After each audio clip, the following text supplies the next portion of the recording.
Hello po guys, share ko lang yung biyahe ko. Naglalalamove kasi ako, delivery 1000 kg. Tapos alapindot ko San Juan, ang presyo 2,100. Ang ano ko naman kasi hindi talaga nakalagay dun sa ng clinic ko na Batangas siya. Ngayon syempre para hindi masira yung account ko, hindi ko siya kinancel. 2,100 yung ano niya, long distance trip. San Juan, Batangas pala yun. Ni-receive ko. Pero nag-pick up naman ako ng iba para at least makabawi ako sa biyahe. Papunta doon, along the way, naglap ako ng isa na medyo malapit lang, Taytay. Tapos yung isa from Taytay to Santa Rosa, Laguna. Tapos yung isa, yun nga, yung long distance from Taytay to San Juan, Batangas. Ang layo guys, 3 oras ang biyahe. Expressway pa yun. Ngayon nakarating ako doon alas 9 Gs na ng gabi, 9:10. Yan.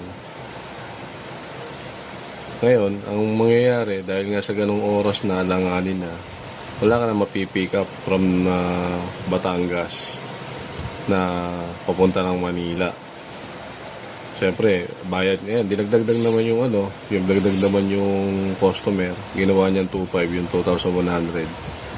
Dahil sagot niya yung toll fee, magiging 2,271. 271 kasi yung toll fee papunta ron. Yung pabalik pa. So, dinagdagan naman niya. At least yung pabalik, na abonohan din niya yung toll fee ko. Kaya lang yung gas guys, 500 papunta ron, 500 din balikan. Kasi 129 kilometers Kaya napakalayo. 3 oras mong babiyahin, normal drive lang. Ngayon, pauwi, wala na ako na pick up. Kasi 10 oras na rin, 10:30 na. Nung pagdating ko ng expressway, 10:30 na. Tapos kung makaka-pick up man ako doon, malayo rin ang drop off siguro. Kaya ginawa ko, dahil siyempre Taytay pa ako pa uwi, diretso uwi na kami. Dahil nakarating kami rito sa Taytay, 12:30 na ng halos madaling midnight na. Kaya kung di ako kumuha ng ibang biyahe, talo talaga yung biyaheng ganun, kasi pagod ka na. Tapos lesson learned na rin.